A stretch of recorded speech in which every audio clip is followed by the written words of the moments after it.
is day 2 now of the Competition Tribunal's hearings, and here's what it's about. Alleged tender collusion in the mining sector. You have two companies, Fraser and Paragon Tailings. These two are accused of working together to fix prices in a tender that's worth 83 million rand from Sibanye-Stillwater. So this work was meant for a tailings dam in Rustenburg to manage mining waste. And Takoza Kumalo knows all about this. She's been tracking the hearings in the Blue Courtroom in Pretoria and joins us now before she heads back out. It's fascinating testimony, and you and I were talking offline. There's so much about this matter that has been almost deliberately concealed from the media's attention. But there are real families and individuals whose livelihoods are caught up in the story. So help us to understand what's going on here. Morning, Iman. Fascinating and I would say shameless testimony as well that we've been getting from these hearings. And as you rightfully said, when I was trying to prep for these hearings, there was very little information you could find about this issue that's dating back all the way to 2020. And the reason I say shameless is the kind of testimony that was coming out, because when you consider a tender like this, whether issued by the public or private sector, at the end of it are communities that are meant to benefit. And it's exactly the same in this tender. A tailings dam, as you said, is where that mining waste goes in, and it's meant to protect the environment in that community, and that is what this tender was about. So on the first day, yesterday, we heard from a former Fraser employee. He worked as an estimator on the tender, and basically that job, Iman, he is responsible then for outlining to Sibanye what the cost of the project will be, including sort of input costs, if there'll be subcontractors that will be needed, and the sort of profit margin that the company that does win the tender would then make on it. So he was saying this tender came out, it was COVID time, there were job losses left, right and center. He was worried about himself and his opportunities to work internationally. So he just did what he was told when his then boss, Wade Leaf, who is the infrastructure project manager for Fraser, told him to make those amendments. So he made amendments on the profit margin the company would make at the end of it from about 6% to 4%. Removed logos off the tendering documents, and that is where then the collusion comes, because during the adjudication process, it was then found, but this is exactly the same information coming through from these two companies.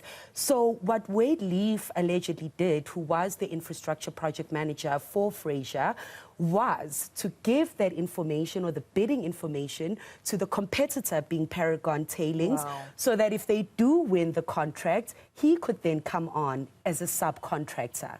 And the subcontractor, Iman, those are where the small and medium businesses would benefit, because while tailings is environmentally toxic, it can be reused and repurposed to make things like such as cement and concrete and so on. So it would have benefited those communities in Rustenburg. Fraser saying they deserve leniency, and that was part of then their testimony yesterday after hearing from the former employee. They saying they deserve leniency because they blew the whistle on the alleged collusion, opened up a case, and Wade Leaf was sentenced to fined 100,000 rand and a suspended 5-year sentence. He was supposed to be also appearing yesterday. We're hoping he does appear today to give his testimony. But it did leave a rather bad taste, the kind of testimony that you got, because it was rather, something of a by the by, it happened. It's a slap on the wrist, they call it. Yeah. As you said, the Competition Commission initially didn't even have the details of their report. So it seems in your narration there was every attempt made to kind of hide this away from the public eye. We've seen in the past criticisms for fines that are given to companies that are found guilty of absolute and pure wrongdoing. Typically, we know that these companies already factor it into their it's already paid for before it's even issued. But I want us to go back to the biggest losers here again. And we've been very good, you've been very good about championing the smaller players in situations like this. And I suppose that is the problematic part of these kind of stories not coming to the fore, because then that corporate tender irregularities and collusion is not thoroughly understood by those communities, Iman. You know, for a government tender, it's easy. You know, a Tembisa hospital must be built or equipment must be put into that hospital. It's easier for communities to understand where they should be coming in. But for this, exactly as you said, Rustenburg is a mining area. So with that tender, we don't know for how long it was delayed. It's environmental toxic waste, Iman. So the impact there is something that might take 5, 10, 15, 20 years to actually be seen of what the impact was in having the delay in having this tailing dam. But also for those SMEs within the mining construction space who get those delayed opportunities because of such collusion. You know, Leaf was in the inside and was supposed to actually bring along subcontractors in the tender, whether it was Fraser, Alexandra or Paragon that won.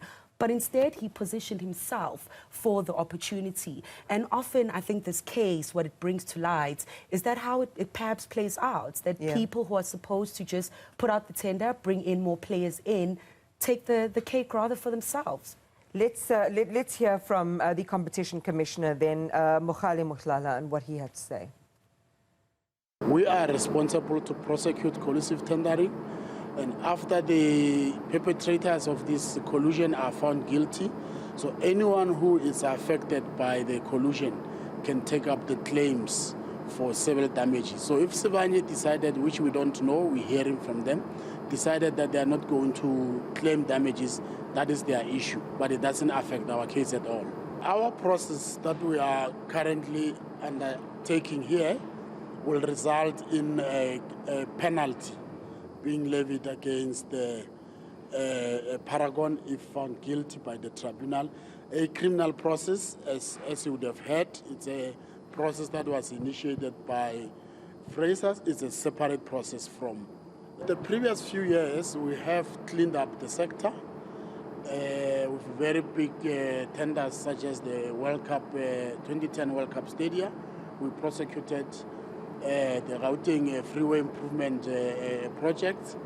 We cleaned up basically the sector. So this one it's rearing its head again, and we are ready to prosecute again whoever in the sector decides to collude in response to tenders, whether issued by private sector or issued by government.